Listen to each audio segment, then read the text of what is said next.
Hello guys, I am Sonam. Welcome to AS classes. Today we are going to discuss UGC NET previous year computer science paper 3 Jan 2017 part 4. पहले part में हमने क्या discuss किया था 1 to 20 question, second part में 21 से 30, next third part में हमने 31 से 50 तक क्वेश्चन डिस्कस कर लिया और हमारे रिमेनिंग 25 क्वेश्चंस रह गए हैं जो कि ऑलमोस्ट थ्योरी टॉपिक्स हैं. आज हम उसको कवर करने की कोशिश करेंगे. So let's start. Question number 51 में हमें क्या है, मैचिंग दी गई है.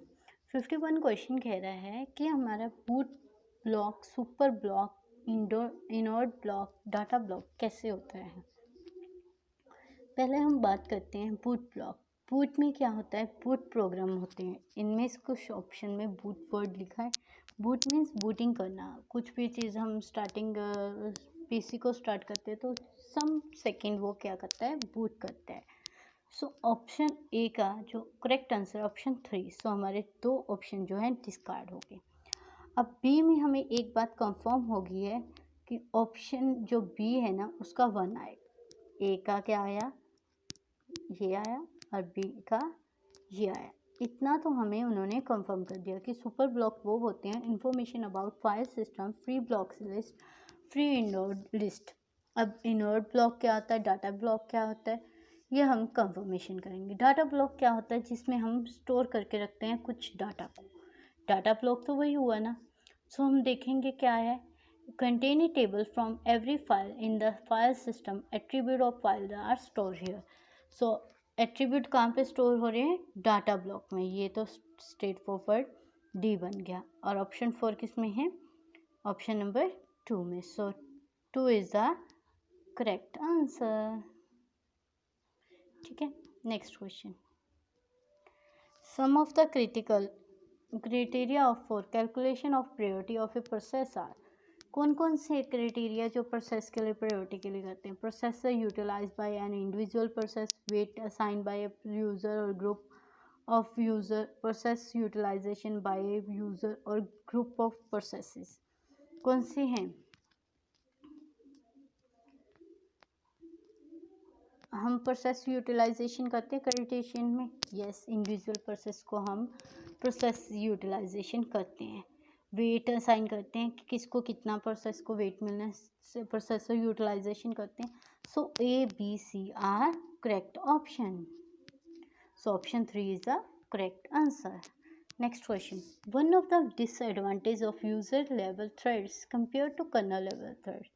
इसमें कौन सी जो है डिसएडवांटेज है कि कर्नल लेवल और यूजर लेवल की.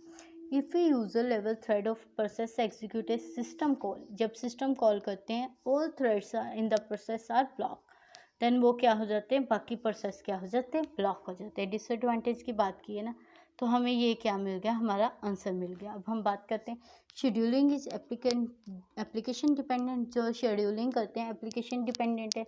जैसे हम शेड्यूलिंग कौन सी करते हैं, FCFS करते हैं, लाइक राउंड रॉबिन करते हैं, SJF करते हैं, वो शेड्यूलिंग होती है, वो एप्लीकेशन के ऊपर डिपेंड करती है. Thread switching does not require kernel mode privileges. जो थ्रेड स्विचिंग के लिए हमें कर्नल मोड की ज़रूरत नहीं होती. ये तो एडवांटेजेस सारे. हमें किस बारे में कहा गया था, डिसएडवांटेज में. डिसएडवांटेज मीन्स जब भी हम कर्नल लेवल और यूज़र लेवल का थ्रेड के कंपेयर करते हैं तो उसका यूज़र लेवल थ्रेड जो होता है executive system call system call पे all thread in this that process, मतलब एक प्रोसेस बिजी हो गया ना, देन बाकी प्रोसेस क्या हो जाएंगे, ब्लॉक हो जाएंगे. यही मेन इसकी डिसएडवांटेज है. Done. So option 1 is correct answer. Next question. Which statement is not correct about init process. Init मतलब स्टार्टिंग, इनिट का मतलब starting, but not correct in Unix. Unix में क्या है, यूनिक्स में इनिट का मतलब ये नहीं होता है starting, first process. It is generally the parent of login in the shell. जहाँ पे हम गलती करते हैं ना, यही गलती करते हैं. हम क्या सोचते हैं, इनिट मीन्स फर्स्ट प्रोसेस.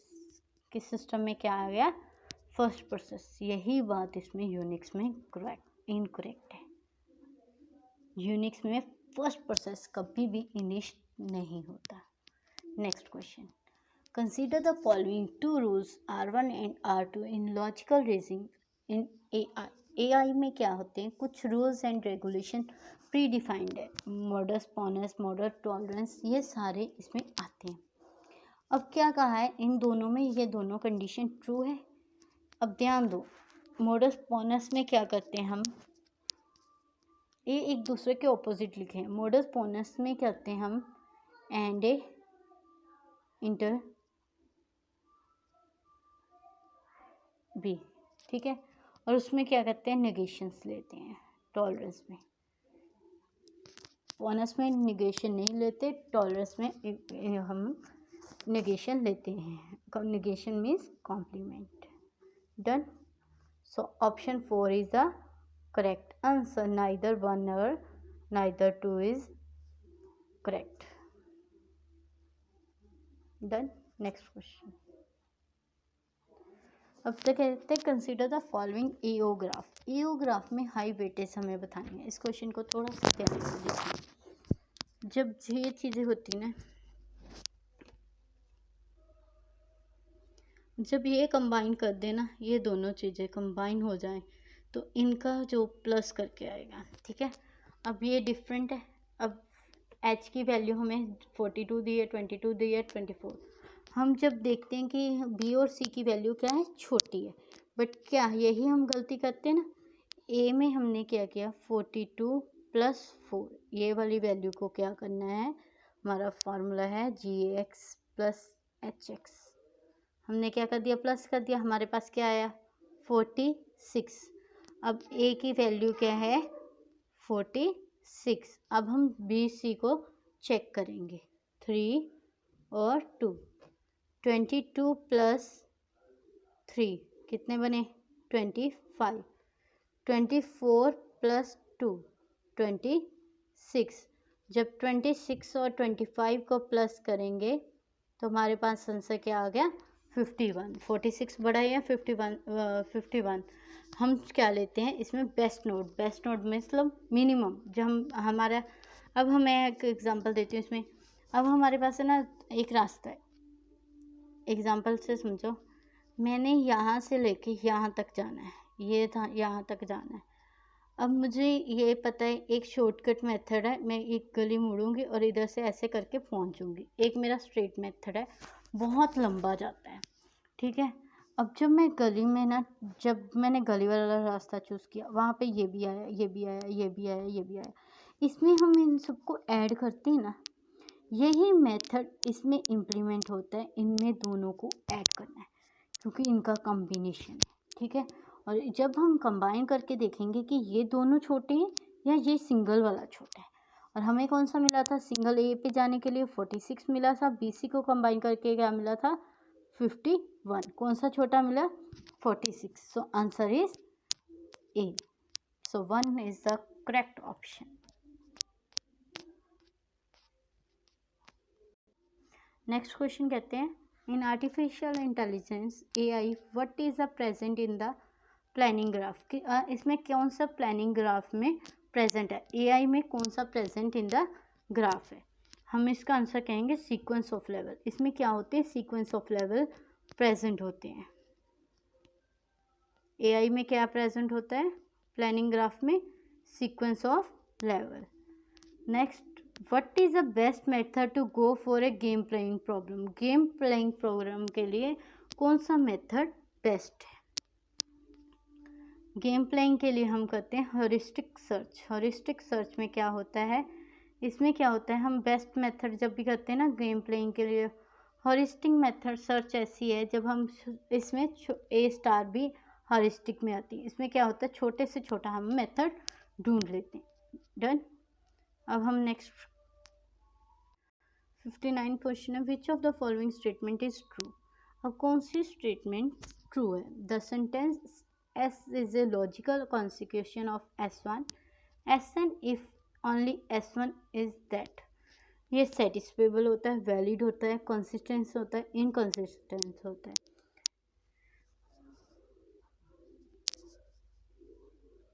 इसमें एक चीज़ याद रखना, कंसिस्टेंस और लॉजिकल कॉन्सिक्यूशन में हम कंसिस्टेंस और इनकंसिस्टेंट नहीं होता। हमें ये सिर्फ चेक करना है कि ये वैलिड है या सेटिस्फेबल है। जब हम S1 S2 की क्या कर रहे हैं, एंड कर रहे हैं, एंड में क्या होती condition, if both are true answer is true,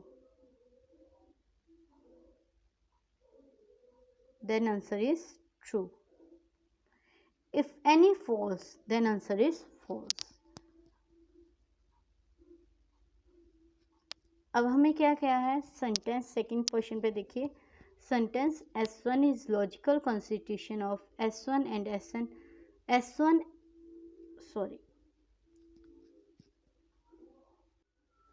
sorry वो नेक्स्ट क्वेश्चन पे चला गया था। अब क्या कहते हैं, constitution of S1 S2 if the only if and only if S1 में S2 में बोथ में 1 होगा तो आंसर क्या होगा, 1 होगा, अदरवाइज वैलिड नहीं होगा। तो हमें क्या आंसर मिल गया, वैलिड, क्योंकि ये स्टेटमेंट क्या है, करेक्ट है। नेक्स्ट क्वेश्चन देखो, first order logic FOL statement R और Q and P और negation Q is equivalent to following, इनमें से कौन सी स्टेटमेंट जो फॉलो करेगी। अब हम इसमें देखो, एंड में क्या होता है, हम R और P और negation Q, ये एक ब्लैंक है, ये दूसरी है, ठीक है। अब हम क्या कर रहे हैं,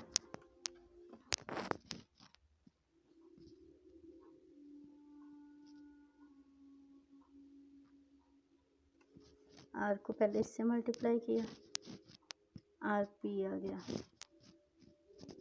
R को नेगेशन P से किया, एक मिनट सॉरी,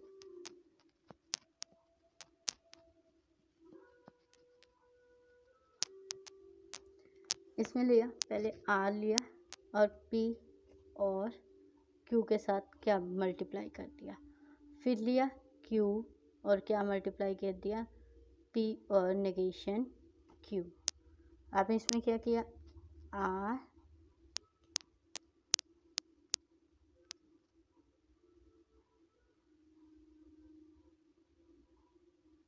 और इसमें क्या आ जाएगा, एंड ऑपरेशन है ना बीच में, इसमें एंड ऑपरेशन आ जाएगा। अब क्या किया हमने, मैं दोबारा समझा देती हूँ। इसमें हम करते हैं R एंड P Q, इसमें क्या करेंगे, पहले इस स्टेटमेंट को 2 पार्ट्स में हम डिवाइड कर लेंगे, उसके बाद हम क्या करेंगे, R P union and Q P union, मैंने दोनों को अलग अलग से मल्टीप्लाई कर दिया। हमें ये पता लग गया, अब क्या आ रहा है, R और Q P, और इसके अकॉर्डिंग हमारा आंसर क्या बना, ऑप्शन 2। जब हम डिस्कार्ड मेथड यूज़ करेंगे कि जब सिमिलर चीज़ आती है उसको हम एक बार ही लेते हैं। अब ये चीज़ें हमेशा याद रख लेना, एक चीज़ मैं बता देती हूँ,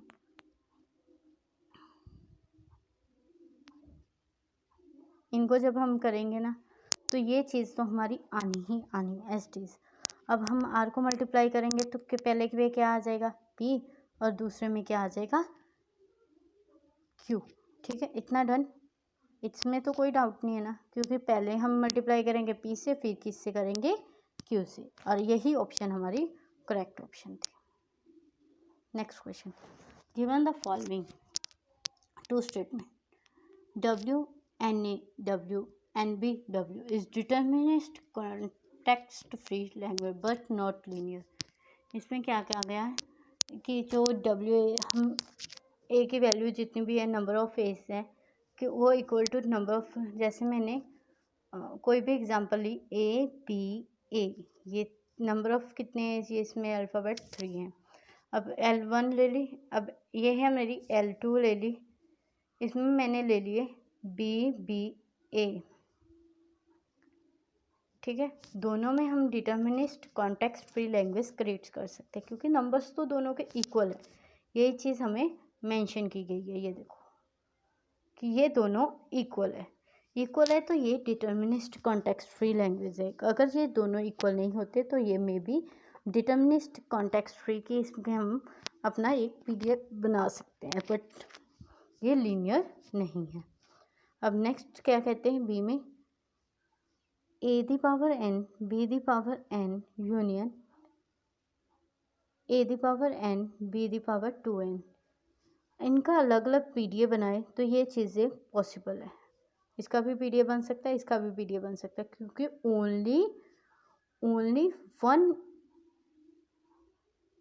ओनली वन है इसमें। क्या है, हम सिर्फ वन वो कर सकते हैं।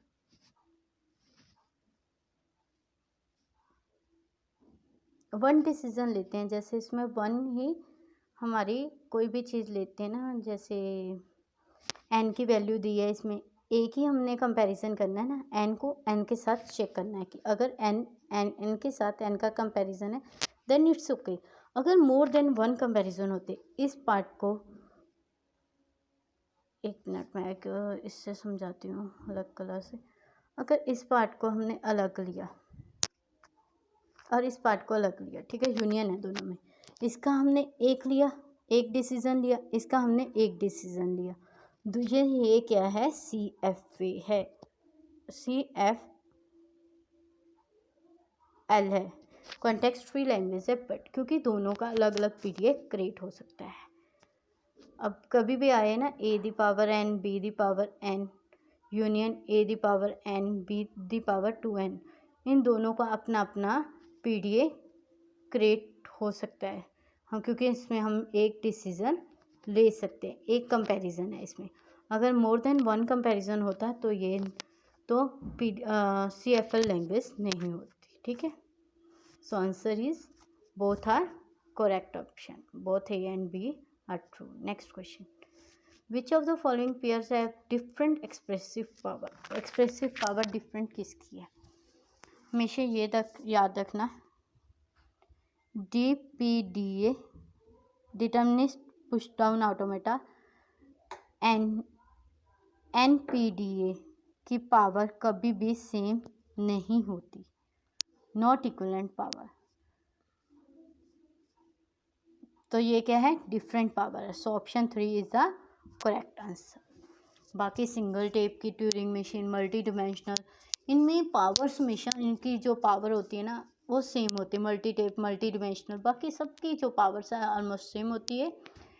DPDA और NDFA की, NDPA की कभी भी सेम नहीं होती, इसकी डिफरेंट होती है। So option 3 is the correct answer.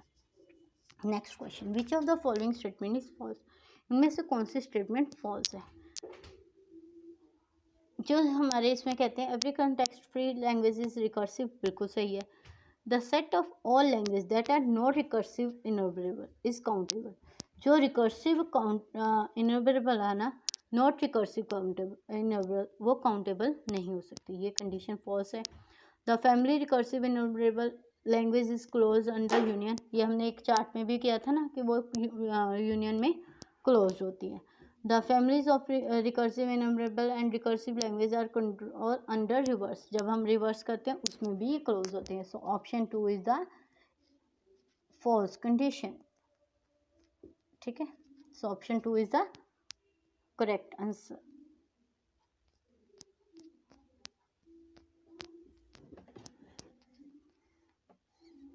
Next question. Let's see, B is a binary linear code with minimum distance 2t plus 1, then it correct up to bits of error. जो binary linear code है, minimum distance हमें दिया है, उसका correct up to bits of error कितने तक आएगा, ये हमेशा याद रखना। इसका आंसर हमेशा क्या आएगा, T। अब नेक्स्ट है T error correcting canary line linear code must satisfied, इसमें कौन से M की वैल्यू सेटिस्फाइड करेगी? जैसे यहाँ पे T होता है, यहाँ पे हमेशा Q की पावर T ही करेक्ट ऑप्शन होता है, क्योंकि इसमें जब तक Q की पावर T नहीं होगी तब तक ये कंडीशन सेटिस्फाइड नहीं होगी। Next question, the name of some of the operating system are given below. कोई ये नेम दिए ऑपरेटिंग सिस्टम के, इसमें से देखना है does not provide multi user facility, कौन सी जो है मल्टी यूज़र फैसिलिटी नहीं देता। अब आपको पता है MS DOS तो पक्का ये है कि वो मल्टी यूज़र फैसिलिटी नहीं देता। ए ऑप्शन करेक्ट है। अब जी इसमें ए नहीं है वो डिस्कार्ड हो जाएगा। OS डिवाइडेड बाई 2 CB वो मल्टी यूज़र फैसिलिटी देता है, क्योंकि हमारी जो न्यू ऑपरेटिंग सिस्टम बाकी बाद में जितने भी आए MS DOS के बाद वो क्या देते हैं, मल्टी यूज़र फैसिलिटी देते हैं। So option A is the correct answer.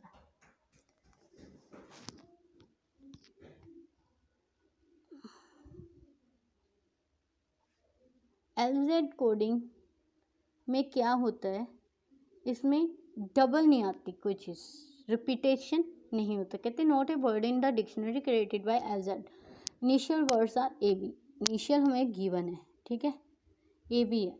इसके बाद हमारे पास BAB, इसमें क्या होना चाहिए, अगर रिपीट होना तो इसमें कुछ वर्ड होना चाहिए। इसकी एग्जांपल के इसमें जैसे ए भी होता ना तो भी ये रिपीटेबल होता है, तो हमारे पास लेफ्ट में भी होता है राइट में भी होता है, इसके बीच में तो कुछ है ही नहीं, तो इसलिए ये क्या है, one of the following word dictionary by LZ coding. LZ coding जैसे अब हम बात करते हैं AB की, AB यहाँ पे आया, AB यहाँ पे आया, AB यहाँ पे आया, उसके बीच में कोई वर्ड है, यस AB तो हो नहीं सकता, वर्ड नहीं होना चाहिए। BB यहाँ पे आया, बीच में कुछ है, AA है, तो ये भी डिस्कार्ड हो गया ऑप्शन।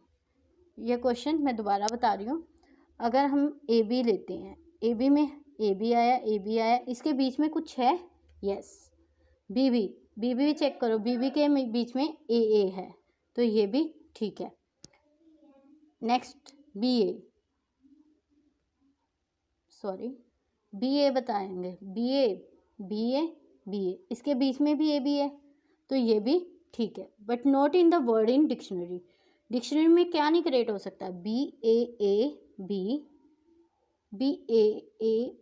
इसके बीच तो कोई वर्ड ही नहीं है ना, so correct option is option 4। With respect to a loop in the transportation table, which of one of the following is not correct? Transportation table की कौन सी वैल्यू करेक्ट नहीं है? Every loop has an odd number of cells and at least 5।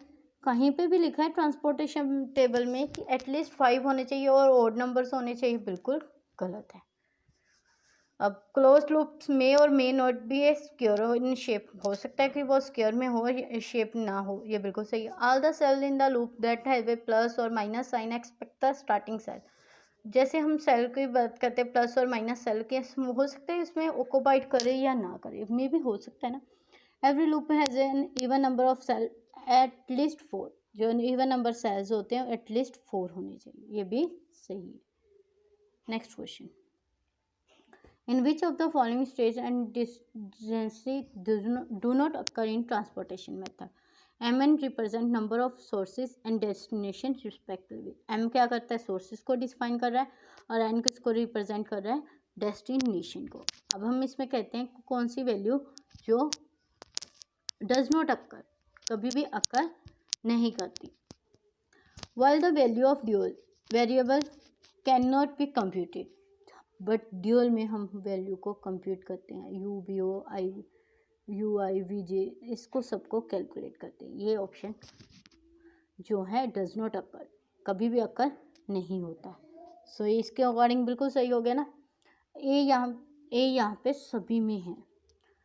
So b while obtaining in initial situation we may have less than m plus n minus 1 allocation. ये एक rule है, कई बार यही क्वेश्चन पूछा जाता है, कितनी लेस देन एलोकेशन होती है, m plus n minus 1 allocation. ये क्वेश्चन बहुत इंपॉर्टेंट पॉइंट है, ये हमेशा अक्कर होना चाहिए, अगर ये अक्कर नहीं हुआ तो कभी भी सोल्यूशन नहीं होगा। m प्लस n माइनस 1, ये सोल्यूशन हम वेरीफाई करते हैं किसमें, ट्रांसपोर्टेशन प्रॉब्लम में। जिसमें b है उसको डिस्कार्ड कर दो, ये डिस्कार्ड हो गया, ये डिस्कार्ड हो गया। अब हमें रह गया डी। इस सी एट एनी सी भी पढ़ा है। At any stage while moving toward optimal region when two or more occupied cell with the same minimum number allocation when कई बार क्या होता है, टू और मोर सेल्स हम ऑक्यूपाइड कर लेते हैं सेम एलोकेशन पे। जैसे ट्रांसपोर्टेशन प्रॉब्लम में बताती हूँ, जैसे सेम वैल्यू 5 यहाँ पे है, 5 यहाँ पे है, हमने मिनिमम देखना था, मिनिमम दोनों में है, तो हो सकता है ना हमने किसको चांस देना है, ये हम डिसाइड कर सकते हैं, ये भी ठीक है। अब रह गया D. At a stage when the number of positive allocation is exactly M plus, but exactly नहीं होता, वो हमेशा क्या होता है, लेस देन। तो ऑप्शन 3 डी जो है वो इनकरेक्ट है। सो इसके according A and D is the correct answer. Next question, LPP problem है, कंसीडर द। इसमें क्या करना है, इसमें एक सिंपल सी मैं बताती हूँ।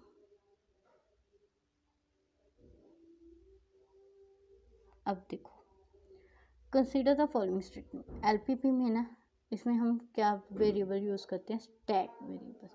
स्टैक वेरिएबल वो होते हैं जिसमें हम कुछ स्लैक वेरिएबल जब हम ऐड करते हैं, ठीक है। अब इसमें क्या है, x1 x2 x3 x4 x5। x4 x5 क्या है, मिनिमम जेड। अब हम इसमें क्या करेंगे, स्लैक वेरिएबल ऐड करेंगे। जैसे इसमें क्या है, x1 plus x2 plus x3। इसमें क्या चीज़ नहीं है, x2 नहीं है, इसमें हम क्या ऐड कर देंगे, x4 ऐड कर देंगे, ठीक है। अब इसमें क्या है, x1 भी है, x2 भी है, x3 भी है, ये कंडीशन बिल्कुल सही है। एक तो हम क्या करते हैं, इसमें इक्वल टू साइन लेके आते हैं। इक्वल टू साइन है इसमें अभी में, इक्वल टू के means x1 plus x2 plus x3 equal to होना चाहिए, ठीक है।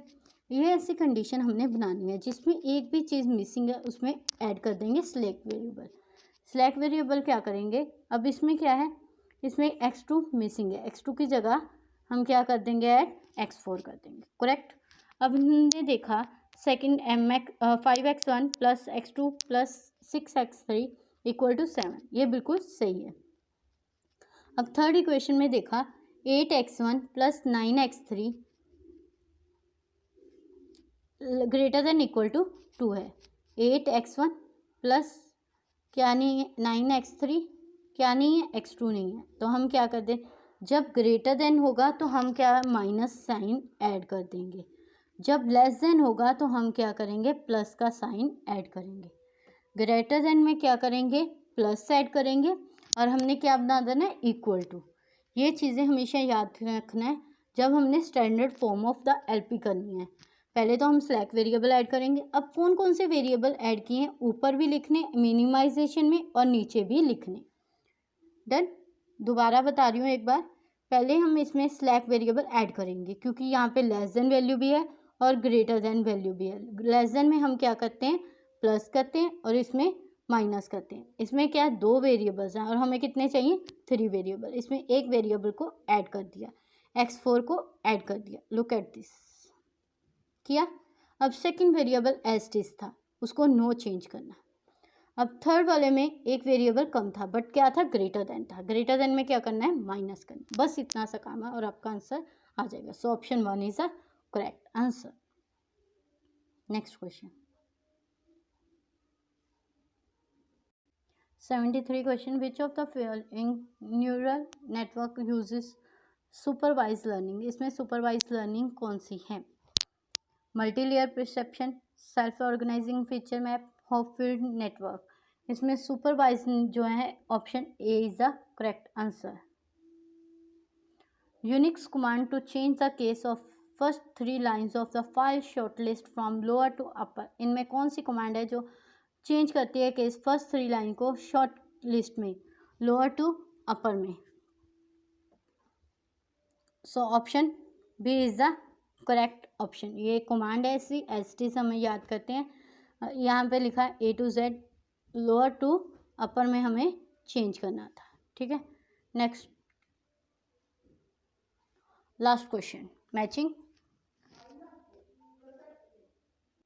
क्वेश्चन नंबर 75 है, इसमें जो मैचिंग करनी है हमने, अब देखेंगे कि W for X for Q for SH, वो हमने यूनिक्स के अकॉर्डिंग जो है मैचिंग करनी है। W हम यूज़ करते हैं